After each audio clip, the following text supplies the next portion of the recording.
Hello legends. In this video, I'm going to give you a breakdown of the entire process of me getting my very first YouTube client. So someone that watched one of my videos on YouTube and then reached out to me to build them something that I charged just over $3,000 for. And that I got when I had, I think 198, 199 subscribers. So the build was, it was a legal firm that reached out to me from Colombia, and they wanted a Spanish speaking chatbot that they could give to their clients to help them with legal compliance matters. So I'm going to break that down right now. So the end result of what I built out was essentially this HTML page, which the guy that reached out to me would give to their clients, where they could click this tab and chat with the assistant, which is just built on VoiceFlow. They could click File Manager, upload files, list files, delete files as well. So you could delete it here. And then we had some instructions for the assistant. So this was deployed as a HTML page that their client could access like online, but this was built with the intention of their client using it within their Teams app as well. So I'm going to break down step by step. What was the very first email that I got? How did I transition that into a phone call? What were the proposals that I sent? What were my payment terms? What did I charge? What did I think about charging now? Like, that I built out the project, would I charge the same again? And actually, no, I wouldn't. And I'll tell you why later on in this video. And then I'll show you the VoiceFlow canvas, so what I built out. And then we'll demonstrate one of the flows, my favorite flow, which is a dynamic quiz generating flow. So we have all the data uploaded to the AI and we dynamically generate a quiz and we can quiz users in real time. So that was really fun to build out. So I'll demonstrate that flow. Then I'll go across to Replit and I'll show you some of the code there, as well as the HTML page. Okay, let's get into it. This is the first email that I got on the 30th of August, which is just under a month ago. So in this email, he introduces himself that he's from Colombia and that he has a consulting firm that helps local businesses with compliance and legal matters. So he wanted to basically build out a suite of AI services for his own clients, with the first being an AI chatbot that could help his clients with these legal compliance matters. And he gave some initial requirements here. And yeah, ultimately, he's like, I found you on YouTube. And this was super interesting to me because up until this point, I haven't really made business automation videos on YouTube. So I was eager to find out which video he saw that actually caused him to email me. And this is the video that he said he watched. So in this video, I basically connect up the Assistance API v2 into VoiceFlow using a Replit server. So I launch a server on Replit and I build out the code from scratch. And then I basically gave it to people here. I'm like, hey, just copy this code and you can also have your own custom GPT in VoiceFlow. And he watched this, and I think that's where he initially was like, oh, this is a cool idea. I can customize an AI and then basically deliver that in a chat experience to my clients. So yeah, after he mentioned that, I basically thought, okay, well, I need to start tailoring my channel to have more business automation, because there's probably people out there watching my videos who are business owners and they want to automate stuff. And yeah, they could probably hire me too. So I want to be transitioning my channel in the future to being more business automation related as well. So after I got that very first email, I'm like, okay, let's see where this goes. So I organized a call and we ended up scheduling a call for September the 4th. So a few days later, and it was two people from his business, so himself and his business partner. And then it was myself and my brother, who I run this AI agency with. So we had the call and we basically discussed some initial requirements. And I made this first proposal. So this is the first proposal that was sent, I think, like the next day. Basically, this is a format that I've been using recently and it looks professional enough. It's not absolutely like aesthetically pleasing, but it gets the job done. So if you're an AI agency, copy this format. It works perfectly for me. So basically the first page, I just outline key project details and then I outline the overview. So my understanding of like who the client is, what do they do and what do they want done? And that's what I do over here. And then going down, there's two services that I pitched. So the first service was a private database chatbot. They didn't want the client's information to be shared with any third-party database, I think it was, or third-party LLM. And over here, I used a Miro board to basically like diagram out how this could look. So we've got VoiceFlow to facilitate the chatbot experience. Here is a HTML page. So the page that I showed you earlier, where the end user would navigate and have a chat experience, that would have been here and would have been hosted on Replit. And then for this side of things, basically I would have had another server, maybe thrown in an LLM into the server, had a database within the server as well, and then some processing method of basically taking the documents, processing them, and then adding them to the database. And for this solution, I initially priced it up at 4.8K USD. And yeah, basically looking back now, the client ended up going with this second option that I'm going to show in a second, which was a lot cheaper than this, but looking back now, I should have charged this version much more, maybe like 6, 7K at least, especially because there was going to be a lot of custom work here. And then I should have charged the version that I gave him, which was I think 2.2 or 2.3 initially. I should have actually charged that at 4.8. So a quick lesson on pricing. Yeah, definitely I should have charged more. That's my first learning. Now over here, I've got some features of the actual setup. Some of the limitations here were that we would only accept plain text Word documents. And the main reason for that is because when you're processing data, it's super complicated. Different file types have different file processing requirements. If your file, for example, is a PDF page and just has flat structured text, so just text inside it, that's easier and simpler to process than something that has like tables. If it has tables, that data is a little bit more complicated to flatten down into a consistent structure. So all the files that you have to be the same end structure, if that makes sense. Like they'll have to be flat text, so to speak, without having tables or tabular data. So anyway, that was the first limitation here, that it would be a plain text. That's all that it would accept. It wouldn't accept any tables or images or anything like that. This was already limited now, and I priced it at 4.8 specifically for this. And if they wanted to do more file types, it would be more expensive. And a final point here on Microsoft Teams. So they also wanted this to be integrated into their Microsoft Teams. I think their client uses Teams, and that's like their native app that they use for all their staff members. And they wanted this to be built out in Teams. At the time, I never built out anything out in Teams, so I wasn't really sure how this works. But I have built out many Zendesk apps. And at a high level, I felt that it would be very similar to Zendesk.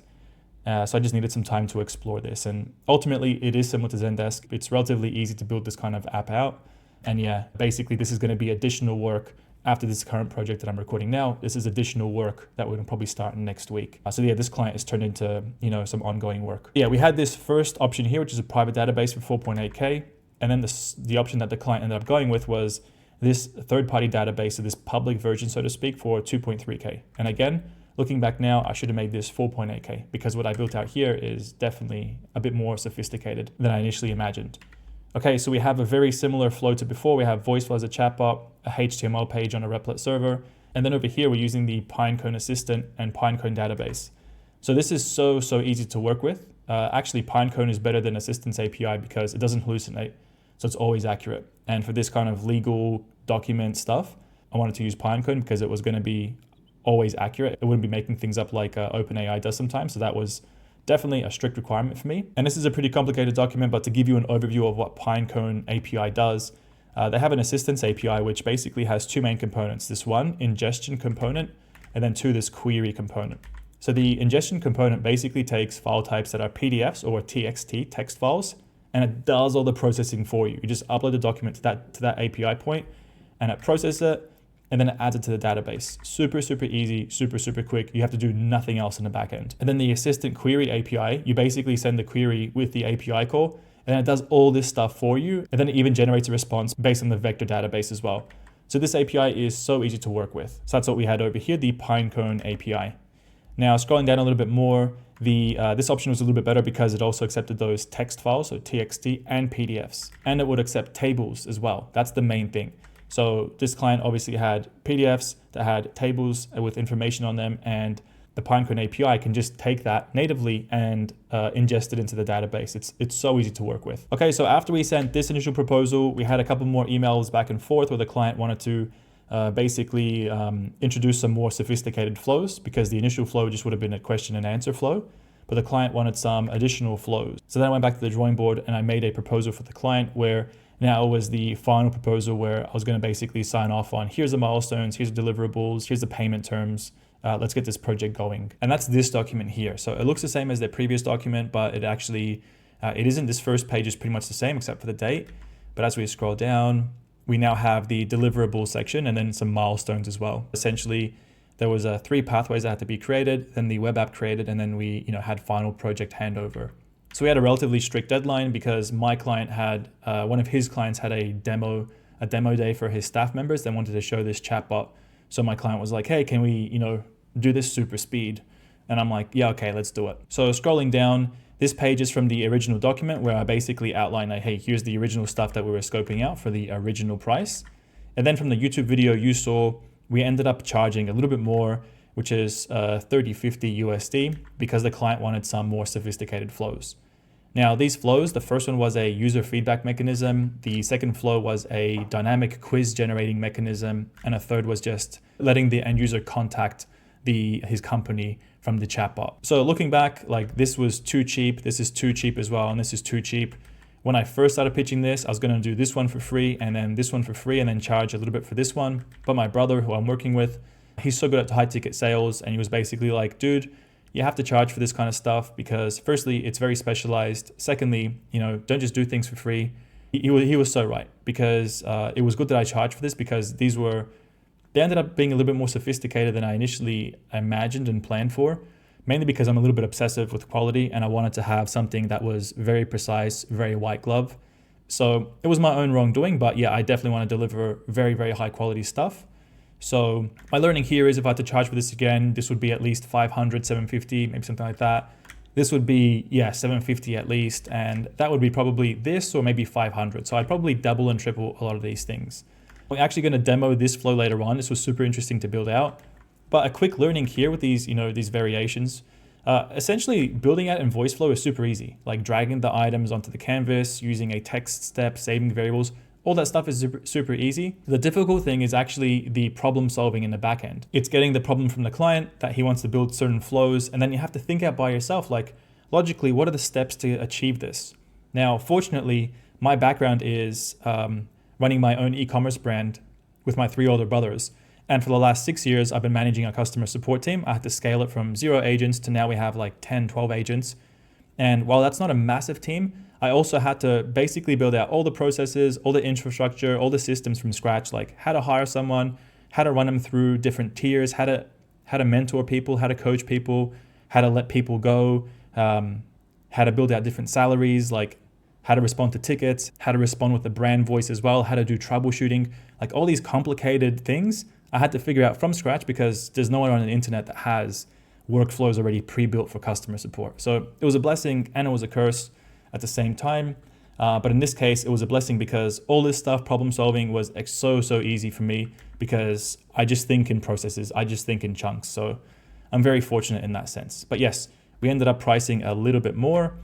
And then scrolling through, I just mentioned the Microsoft Teams thing. I just needed some time to figure this out. Keep scrolling through. And over here, I list all the tools. Fortunately, my client knew what these tools were, but even if they didn't, I would list them anyway, just to be very transparent.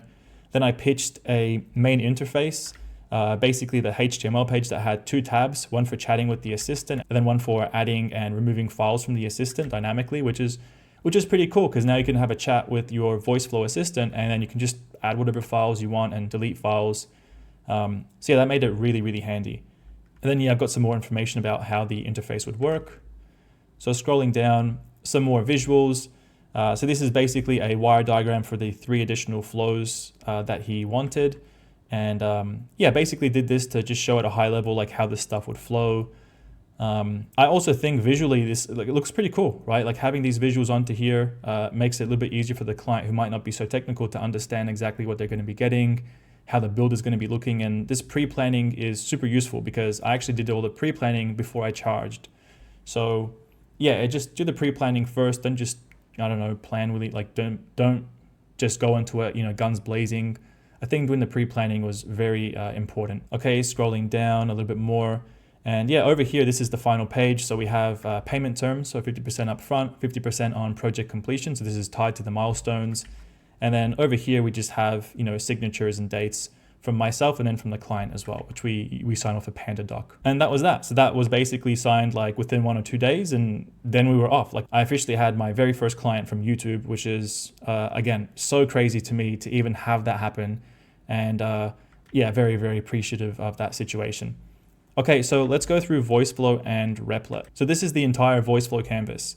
If I zoom into here, we have our welcome block and we have a main menu, which I always reference at the end of each of these 3 flows to basically say, hey, are you done with the conversation or do you want to go back to the main menu and kind of continue on from there? So the 3 flows are you chat with the documents. So this is the Pinecone assistant. You generate a quiz and you get quizzed, or you just leave a message which is sent via email. So the first flow, basically here, we capture the question, we send it across to Pinecone, but we send it to Pinecone using a Replit server that I built. So we have 2 Replit builds, one for the HTML page and then one for basically all the logic processing in the backend. So all the API calls go to that second one. I've got a custom function here that targets that specific Replit file on that server. And yeah, this is for question and answering. Then we get we show the response to the user, we capture the next question, and the client wanted some dynamic way to see if there's any feedback given during the chat experience. So if one of the users was like, oh, that was a terrible response, we wanted to pick up that with an AI step and then just confirm like, hey, was that a question? Because sometimes a question could sound like feedback. And if they say, no, it wasn't a question, we say, cool, we go back into our question and answer flow. But if it was feedback, then we would want to get some more context, because this initial bit of feedback here could just be very passive, but then something in here you could just prompt a little bit more stricter and say, hey, give us some more context. So when we add this data to an Airtable, then our client can just have enough information to see like, okay, like this is what actually was going on in conversation, what did go well, what didn't go well. So yeah, that's what we did there with an AI step. And then, like I said before, we have the exit block. So like, hey, do you want to go back to the main menu, keep chatting, or do you want to go see you later? So let's look at this third flow. We'll come back to the quiz because I'm going to demo it. So the third flow is very basic. We basically capture a name, the email, the message, and then we use the resend API to send this across to our client. And then we, again, basically say, hey, you done, or do you want to go back to the main menu? So this is a very basic flow. Now, the exciting flow that was actually really fun to build out was the quiz flow. Okay, so to run through this, we basically say, hey, I'm going to generate some quiz questions. We fire this off to a Replit server. I'm going to show you just this specific code because there's so much code to show that will make this video too long. But this is on Replit, and it's a prompt to generate some dynamic question and answers. So we can have a FAQ flow over here. We double check the user is still keen on having that question and answer flow, or they can go back to the main menu. And then over here, we have these 5 blocks ending over here, where we display the first question to the user and we capture their response against that question. So we do that 2, 3, 4, 5 times. And at the end of the flow, we display all the actual answers from Pinecone. And then this is actually interesting. So then we prompt an AI step. We give the actual question, the actual answer, and then the respondent's answer. So all 5 sets, 1, 2, 3, 4, 5, as the input prompt.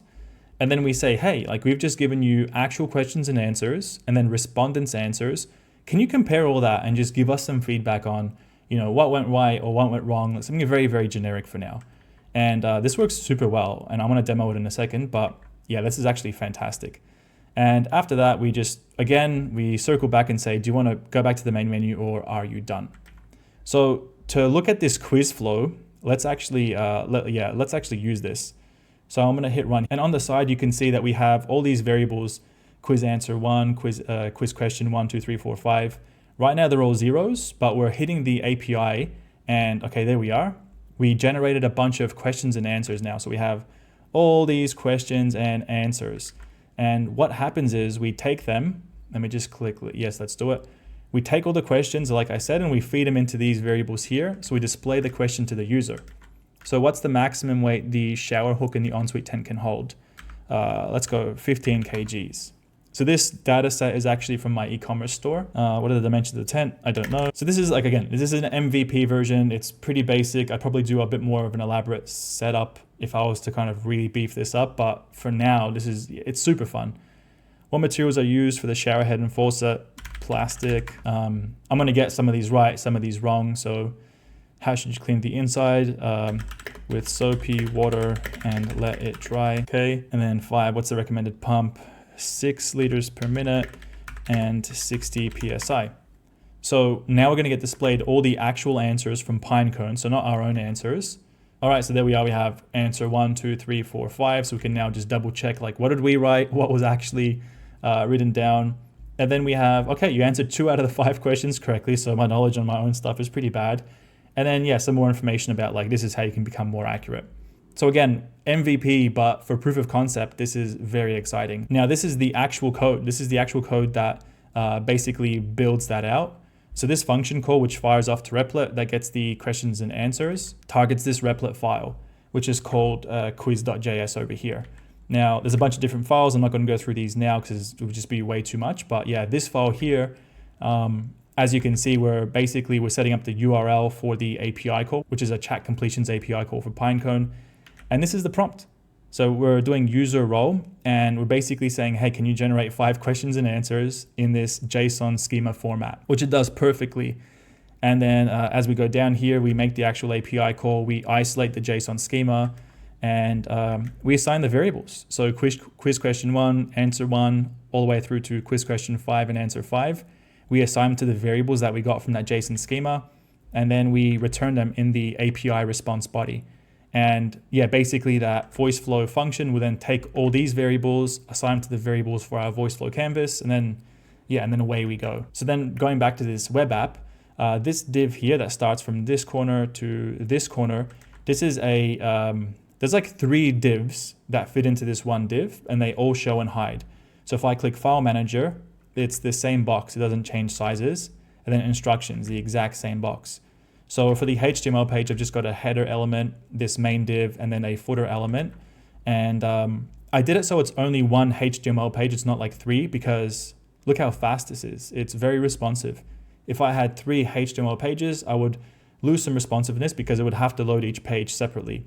But now it's just showing and hiding different divs. So yeah, this is super awesome. And it was built like this because, well, firstly, they can just put it onto a web page and have a full page spread chat.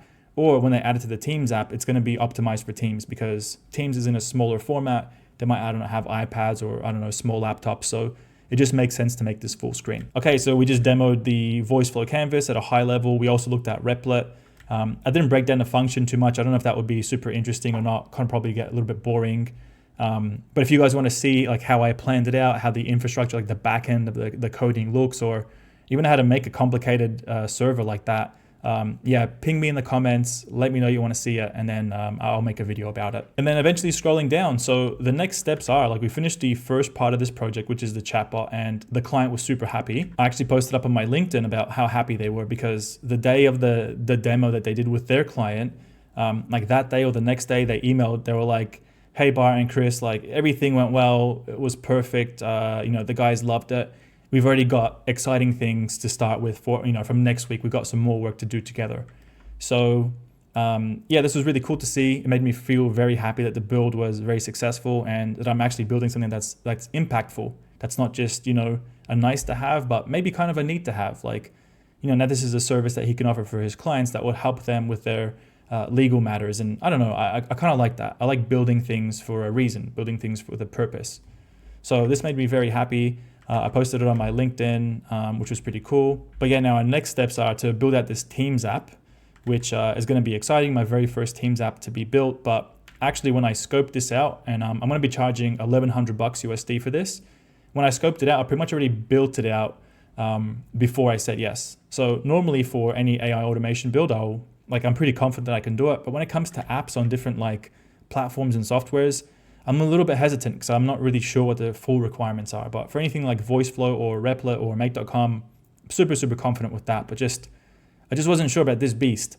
But it's not a beast, it's actually very tameable. So it's pretty cool. And then we have more ongoing work. So just like in that first email where he was like, we first want to build this AI chatbot, then we want to build out a range of AI services that's coming to fruition. So this first project turned into a regular client. So this one YouTube video that I made that wasn't even tailored for a business automation. Some guy in Colombia watched it. I'm based in Australia, in Melbourne. He watched it, he reached out, we built him a 3K chatbot. We've got 2 to 3K of work already in progress. And now we're going to be doing ongoing AI services work. So this is super cool. I'm very fortunate to be in this position. I'm very lucky to have this YouTube page. And if you're watching this video, please like and subscribe, help me grow this. I would really appreciate it. And then finally, the key learning, which I'm going to zoom in for. At the end of the day, I learned to just charge more. I definitely should have charged more. I was a little bit worried about is he going to, not accept the price? And maybe he wouldn't have, I don't know. And I'm glad that he did. But I definitely should have charged more for this because there's a lot of value that I gave. And actually the time that I initially thought it would take me, I put more time into it to give a better solution. So that's one takeaway from me. For my next client, it's going to be whatever I charge as the base, it's just going to be immediately maybe 25% more, something like that. I don't know specifically, but something like that. Okay, guys, I hope you enjoyed this video. If you want to see more content of me breaking down how I build things, how I scope things for clients, other projects that I'm building for clients, or if you want to see some of my relatively complicated Replit servers, like where I have a bunch of codes and how I target different API calls. If you want to see that kind of stuff, please comment below. I'm happy to make videos on that too. Okay guys, see ya.